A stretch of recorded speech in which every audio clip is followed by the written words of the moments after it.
Welcome back, everyone. You finally made it to the last unit in geometry.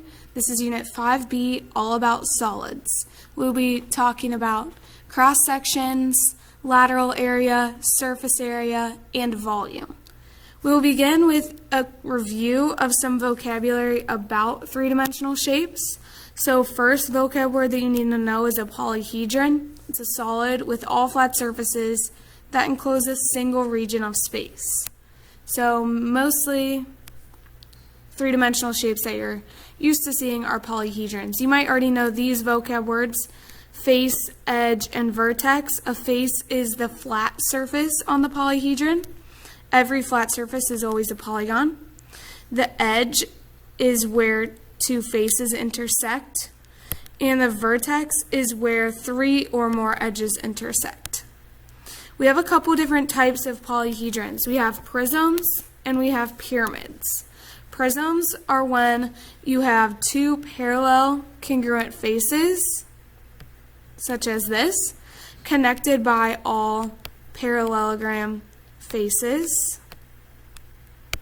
A pyramid is when you have a polygon base and then three or more triangular faces that all meet at a vertex.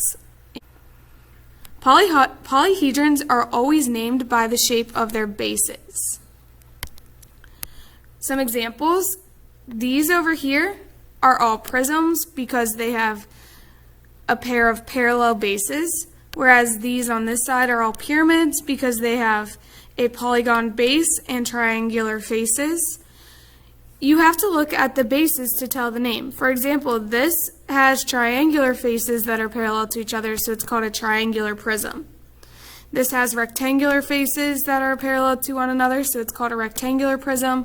This has pentagons as the bases, so it's called a pentagonal prism. Similarly, it works the same with the bases for the pyramids. You look at the base, and that will help you identify the shape. Some shapes that are not polyhedrons include cylinders, cones, and spheres. A cylinder has congruent parallel circular bases connected by a curved surface. A cone has one circular base connected by a curved surface that all comes to a single vertex. And a sphere is just a set of points in space that are all the same distance from the given point. It has no faces, edges, or vertices. One more important vocab word for you to learn that may be new is a cross-section. This is the intersection of a solid and a plane. Let me show you an example. Scientists are able to use computers to study cross-sections of ancient artifacts and structures.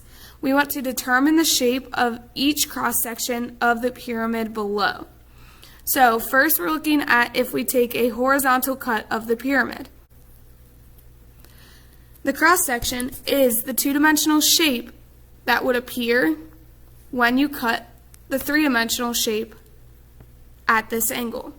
So this two-dimensional shape would be a square. However, if you made an angled cut, this two-dimensional space here would be a trapezoid. And finally, if you made a vertical cut through the pyramid that goes through the vertex, it would create a triangular cross-section.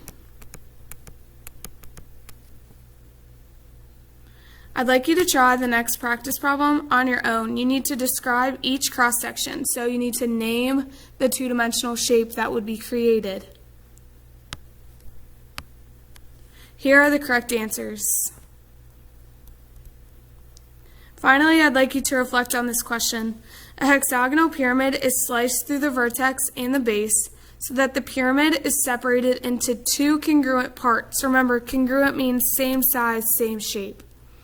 I need you to describe the cross-section that would make this possible. So first, you need to know what is a hexagonal pyramid. You might want to draw that below. It's sliced through the vertex and the base, and it's separated into two congruent parts. Tell me what cross-section could create these two congruent parts. That's all I have for you today. Tomorrow we will begin learning about lateral area, and surface area.